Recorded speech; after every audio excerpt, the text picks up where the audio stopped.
Hello friends, अस्सलाम वालेकुम। Regal गोट farming की एक और वीडियो के साथ मैं आपकी खिदमत में हाजिर हूँ। तो जो आज की मेरी वीडियो है उसमें मैं आपसे शेयर करूँगा पूरा जो ईयर गुज़रा है, साल 2021 जो गुज़रा है उसके मतलब मैं शेयर करूँगा अपने पूरा एक्सपीरियंस गोट फार्मिंग का। और उसमें एक अच्छी आपके लिए बात है, मतलब अच्छी बात से मुराद ये कि आपके पते के लिए एक इन्फॉर्मेशन के लिए बात है, वो भी मैं आपसे उसमें करूँगा। तो सबसे पहले तो मैं इसमें आपको बताऊँ कि जनवरी से मैं हमेशा कंसीडर करता हूँ साल को। उसकी वजह ये कि फरवरी में बकरियाँ सोना शुरू हो जाती हैं, सुबह हो जाता है। और फरवरी में से के मिड से लेके तो आमतौर पे मेरी अप्रैल के मिड तक जो बकरियाँ बस होती हैं। तो मैं जो जनवरी टू जनवरी में मैं इसको करता हूँ कंसीडर कि जनवरी में जो मैं देखता हूँ कि कितने जानवर पैदा हुए, मतलब आज तक, मतलब कि जो जानवर अब नेक्स्ट फरवरी में पैदा होंगे तो वो अगले साल जनवरी में उनकी मैं कैलकुलेशन करूँगा कि पता लग जाए कि उनमें से कितनों को अल्लाह ने ज़िंदगी दी और कितने पले बढ़े, सारा वो फिर उसमें सामने आ जाता है। तो अब पिछले जो जानवर पैदा हुए फरवरी में हुए थे, कुछ मार्च में हुए हैं, कुछ अप्रैल में हुए हैं, और कुछ थोड़ा सा सिस्टम सारा अपसेट था, उसकी वजह से बकरियां आगे पीछे भी क्रॉस होती रहीं और स्टिल होते ही रहे हैं बच्चे। बहरहाल वो सारे मैं उनकी कैलकुलेशन की मैंने, तो वो माशाल्लाह जी अल्लाह उनको ज़िंदगी दे। तो 48 जो थे जानवर हमारे ऐड हुए इस साल बकरियों में, मतलब 48 जो बकरियां बच्चे पैदा हुए, 48 बच्चे पैदा हुए। और माशाल्लाह जी उनमें से 46 जो हैं वो जवान तकरीबन हो गए हैं, कोई 7 महीने का है, कोई 6 का, कोई ज़्यादा उनमें 10 महीने के ज़्यादा हैं। मतलब कि ये एक बड़ी अच्छी कामयाबी रही इस साल। और अल्लाह का शुक्र है कि अल्लाह ने ये बेशक एक ख़ास इनाम है अल्लाह का, बहुत बड़ा फ़ज़ल है और अल्लाह की देन है, इसमें किसी बंदे का कोई नहीं है। तो बहरहाल बात जो करनी थी मैंने आपसे की कि बकरी फार्मिंग एक बहुत अच्छा कारोबार है अगर आप इसको करना जानते हैं, जानवर को समझते हैं और हर चीज़ को आप मैनेज कर लेते हैं और पहले दिन से आप बिल्कुल सही तरीके से चलते हैं और उसके बाद फिर आप इंशाल्लाह इसमें ज़रूर कामयाब हो जाते हैं। अच्छा, अब सेकंड जो बात मैंने इसमें करनी है उसमें आपके लिए एक रहनुमाई है, ठीक है जी। सेकंड जो बात में मैंने ये करनी है कि इस साल मेरे 5 जानवर जो हैं ऑन रिकॉर्ड जिनकी डेथ हुई है, ठीक है जी। और उन 5 जानवरों में जो एक सबसे पहले जो मेरी जो मदर गोट थी, जहाँ से ये पूरी ब्रीड मेरी चली, जो 10 साल में एक बकरी से ये 100 तकरीबन 22-23 जानवर और पैदा हुए, वो बकरी मेरी फ़ौत हुई इस साल। और मतलब कि मुझे बहुत ज़्यादा वज़ीज़ सी बकरी मेरी, बहरहाल वो अल्लाह की अमानत है, अल्लाह ने ले ली और उसने बहुत ज़्यादा मेरी खिदमत की और मुझे उसने बहुत ज़्यादा नवाजा। और मतलब उसकी जो ब्रीड है वो मेरे पास आ रही है, चल रही है। तो एक उसकी डेथ हो गई और वो उसकी कॉज उसकी उम्र थी 10.5 साल, तो अब उसकी उम्र थी और उसके मुंह में दांत सारे गिर गए थे। गूगल पे सर्च करें तो 20 साल बताते हैं बकरी की, लेकिन 10 साल उम्र में बकरी के जो दाने थी बिल्कुल गिर गई थी। अगली जो डेंटल बेड था जी उस पर सिर्फ 4 दांत रह गए थे उसके, और वो जगाली में कुछ भी नहीं खा सकती थी और कमज़ोर होती गई और फिर वो आहिस्ता आहिस्ता उसकी डेथ हो गई। उसके अलावा 4 जानवर जो मेरे और मरे, उनमें 2 बच्चे उनकी उम्रें पौने 2-2 माह जो फ़ौत हुए। एक बच्चा नर, उसकी उम्र 7 माह, और एक मेरी 4 दांत की जो पाठ वो प्रेग्नेंट थी, फ़ौत हुई, ठीक है जी, मर गई। अब ये जो 4 जानवर मेरे मरे, तो इनका जो मैंने रिकॉर्ड चेक किया है, इनकी हिस्ट्री जो चेक की है, मैंने ये बात आपसे असल में शेयर करनी है।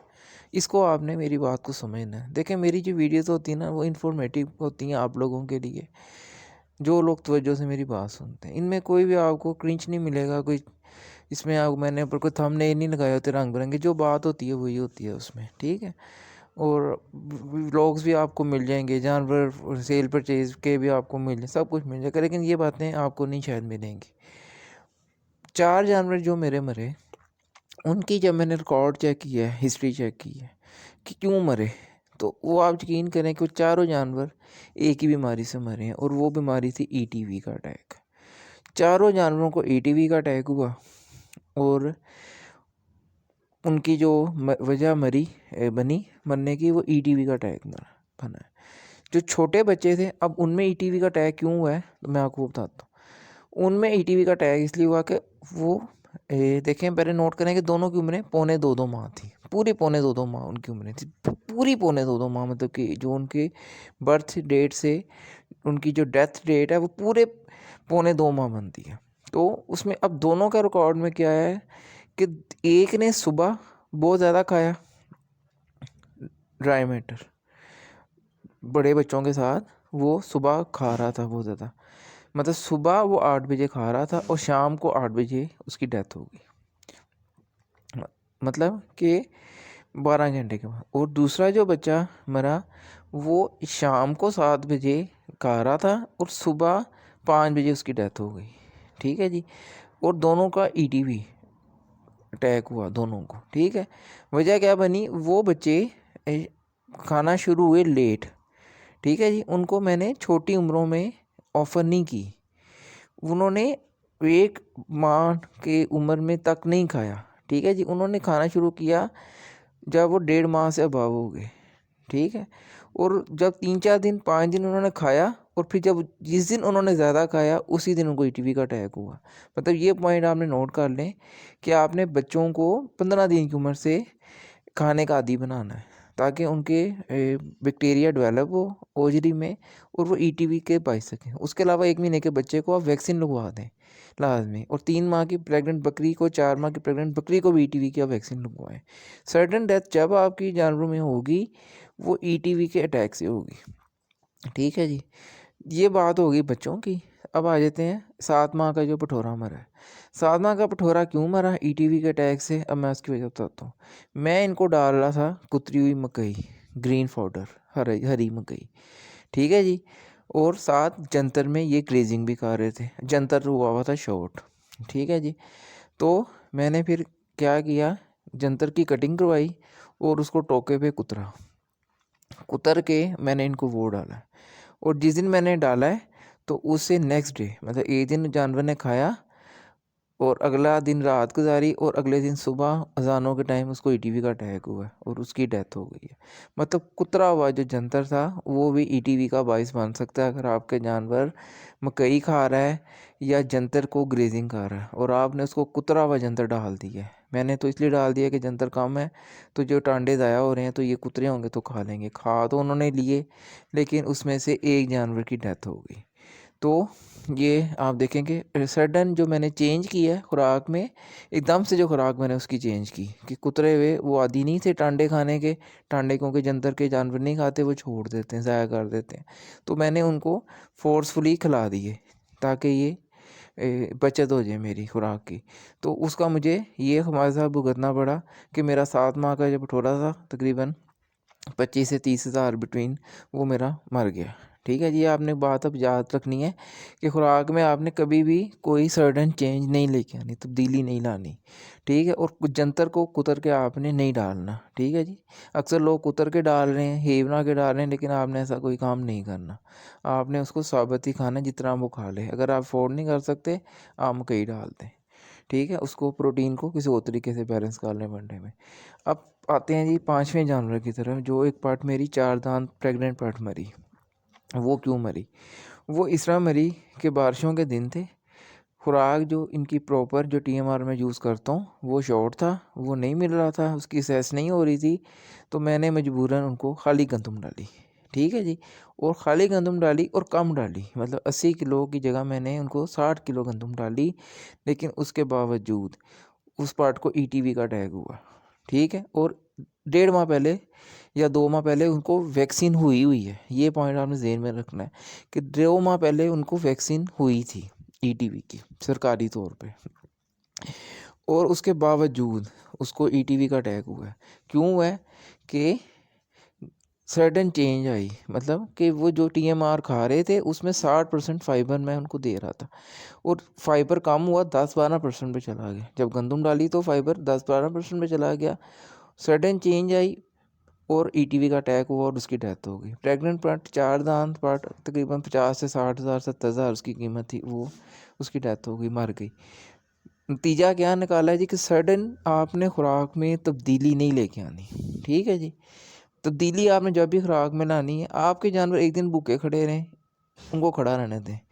आप कभी भी सडन चेंज ना करें खुराक में, ठीक है। अगर आपने चेंज करनी है मौसम की वजह से, आप 10 से 15 दिन का गैप लेके उसके खुराक के 10 से 15 हिस्से करें और फिर रोज़ एक हिस्सा आप चेंज करते रहें, ठीक है जी। और जो अपनी आप खुराक में टीएमआर जो यूज़ करते हैं शहरों में जो लोग, उसमें देखें कि फ़ाइबर आपका 60% लाजमी होना चाहिए। उस पर भी मैंने एक वीडियो बनाई है, वो मैंने लोड अभी कर देता हूँ, ठीक है। वो भी आप समझें उसको कि टीएमआर में आप बेसिक चीज़ें क्या होती हैं वो भी उसमें मैंने बताई हैं आपको। प्रोटीन का तो सबको पता है ना जी, 19 चाहिए, 18 चाहिए, 20 चाहिए, ड्राई मैटर चाहिए, लेकिन उसमें भी देखें कि कुछ पॉइंट्स और भी होते हैं, वो भी मैंने उसमें बताए हैं, उसको भी देखें। तो मकसद ये था इस वीडियो का कि मैं आपको बताऊं कि जो मेरे 4-5 जानवर मरे, एक तो अपनी एज की फैक्टर से मर गई, बाकी जो 4 जानवर मेरे 2021 में मरे वो चारों ईटीवी से मरे। और क्यों मरे? 2 मरे सडन चेंज की खुराक तो मर गए, और 2 क्यों मर गए कि उन्होंने लेट खाना शुरू किया, उनको मैंने लेट ऑफ़र किया और जब उन्होंने ज़्यादा खा लिया तो उनकी ओजरी में वो बैक्टीरिया डेवलप नहीं था जिसने उसको हज़म करना था। तो उस वजह से उन पे ईटीवी का अटैक हुआ और पौने 2-2 माह का एक पार्ट और एक पठोरा, वो दोनों खुराक खाने के 12 घंटे के बाद वो मर गए, ठीक है जी। तो ये आपने पॉइंट्स अभी रखने हैं हमेशा याद कि मेरे जो 4 जानवर मरे हैं वो मैंने आपसे शेयर किया है क्यों मरे हैं। इसको आपने हमेशा याद रखना है कि आपने खुराक में सडन चेंज नहीं करनी, यकदम तब्दीली नहीं करनी। और अपने बच्चे जो पैदा हों को कोशिश करें 10-15 दिन का बच्चा वो कुछ खाए, उसको आप ऑफ़र करें ताकि वो खाए, उसकी ओजरी डेवलप हो, क्योंकि बच्चों का सीज़न आ रहा है, बच्चे अब सूए पे शुरू हो गए हैं बकरियों के। तो उनको अब खिलाने का आदी बनाएं ताकि उनकी जो ओजरी डेवलप हो जाए। और जब बच्चा 1.25 महीने का भरपूर खाना शुरू कर देता है, 1.5 महीने का, तो जब वो खाना शुरू करे तो उसकी ओजरी इस काबिल हो के खुराक को हज़म करे, नहीं तो उसमें फिर ईटीवी का चांस आप समझिए कि 90% लगेगा। तो ये बातें जी मैंने शेयर की हैं आपसे, ठीक है। एक और वीडियो है उसमें मैंने टीएमआर के मतलब बनाई है वो। तो उसमें एक तो ये सनफ्लावर मेल का मसला आ रहा था, लोगों को नहीं मिल रहा, हर जगह से वो नहीं मिलता, बहुत बहुत कम जगह से मिलता है।